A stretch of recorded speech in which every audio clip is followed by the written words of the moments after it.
ఎందుకంటే ప్రభాస్ కల్మాసం లేని మనిషి నెంబర్ 1. ఏ హీరోకి యాంటీ లేడు, ఏ హీరోకి వ్యతిరేకత లేదు, ఏ రాజకీయం లేదు, ఏది లేదు. Just young rebel star Prabhas, India megastar, pan India star.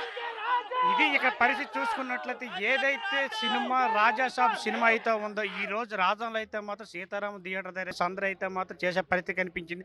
ఇక్కడైతే మాత్రం పాలాభిషేకం చేసి కేక్ కటింగ్ చేసి అయితే మాత్రం సినీ సంబంధించి అభిమానులకు సంబంధించి అయితే అభిమానులు ఎవరైతే ఉన్నారో ఈ వైస్ ప్రెసిడెంట్ అయితే మాత్రం హడావుడి చేసే పరిస్థితి కనిపించింది. ఇదే విషయంపై అయితే మాత్రం అభిమాని అయితే ఉన్నాడు మాట్లాడే ప్రతిపత్తి ఎలా ఉంటుంది సినిమా చెప్పండి సార్. సినిమా అయితే సూపర్గా ఉంటుందండి.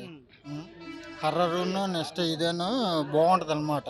చాలా రోజుల తర్వాత వచ్చింది. చాలా కొన్ని రోజుల అప్పుడు తర్వాత. ఫ్లాప్ లో ఉన్నాయని చెప్పేసి అనుకుంటున్నారు అభిమానులు అందరూ. ఈ సినిమా ఎలా ఉండబోతుంది అనుకుంటున్నారు? ఈ సినిమా అయితే చాలా సూపర్గా Super hit ఉంటుంది. అయిపోతుంది సినిమా. సూపర్ హిట్ అవుతుంది. జై రెబల్ స్టార్, జై రెబల్ స్టార్. రాజేష్ ప్రభాస్ అభిమానులు అయితే మాత్రం ఇక్కడైతే మాత్రం ఫ్లెక్సీ పాలాభిషేకం చేసి కేక్ కట్ చేసి అయితే మాత్రం సందర వాతావరణం నెలకొంది. ఎప్పుడు ఆయన ఎదురు చూసే సినిమా అయితే మంచిగా హిట్ అవుతుందని చెప్పేసి ఇప్పటికే మనం వినే పొజిషన్ కనబడుతుంది. విదేశాల్లో అయితే మాత్రం హిట్ అయ్యి మంచి రికార్డులు కొట్టిందని చెప్పేసి టాక్ వచ్చే పరిస్థితి కనిపించింది. అందులో భాగంగా ఎక్కడ కూడా సినిమా మంచి హిట్ అవుతుందని చెప్పేసి అభిమానులు